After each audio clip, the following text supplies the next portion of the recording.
Okay guys, there's an update on the Tate arrest situation. Apparently he's staying in jail for the full 30 days. And I was probably asking, well, why? Why is he staying there for 30 days? Well, the Romanian lawyer uploaded a new video on his YouTube. It's gonna be in the description. You should definitely check it out. And he basically explained and went over why these decisions were made. And I find it very interesting. So please be sure to leave a like on the video, subscribe with notifications, and yeah, let's get into it. What's up guys, this is Steph, and this is the reasoning of the decision that the judge has made in regards to keeping the Tate brothers under arrest for 30 days.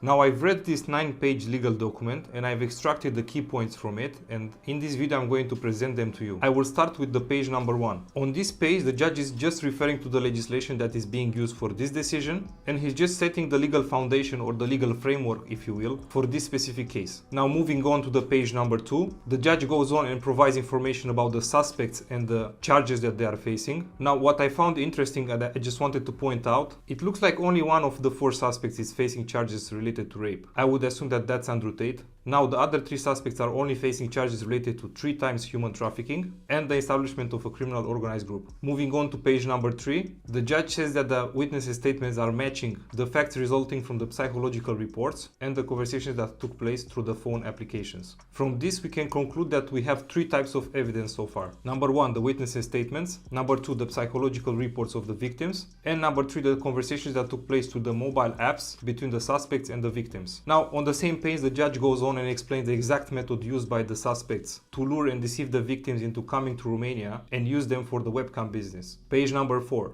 On this page, we have a part that is referring to the rape charges, and the judge acknowledges the following. Number 1, the suspects deny the accusations. Number 2, the only evidence provided so far by the prosecutor in regards to the rape is a statement made by the witness. And number 3, further evidence is required in order for the minimum standard of evidence to be met and the suspect to be found guilty of rape. This means that the judge is expecting further evidence in order to move forward with this charge. On the same page, the judge explains that during the investigation phase, it is not necessary that they have enough evidence to keep the suspects under arrest, and refers to a few past decisions made by the European Court of Human Rights in other similar cases. Moving on to page number 5, the judge confirms that the investigation started 9 months ago and that is currently ongoing. He also points out that the fact that the suspects are being under arrest does not mean that they are proven guilty, and in fact they are considered innocent until proven guilty. The judge says that he wants to keep the suspects under arrest because they are recognized internationally, but also because they are facing serious charges, and if they are set free, that could harm the public order by creating social insecurity. The fact that they have huge exposure on social media and the fact that they have a lot of attention from the news media also plays a key role on this decision. The judge goes on and says that one of the big threats of setting them free would be the society's perception in regards to the act of justice. He actually says something like, if we set them free, the people will lose faith in the legal system because the charges that they are facing are serious, while a gentle reaction to this situation will create social insecurity. Moving on to page number 6, here we can mainly find the definition of human trafficking and the conditions that need to be met in order for this crime to exist. I will just mention a few of these conditions. From a human rights point of view, the human trafficking implies the physical and psychological aggression of the victims, abuse of trust, and forcing them to work.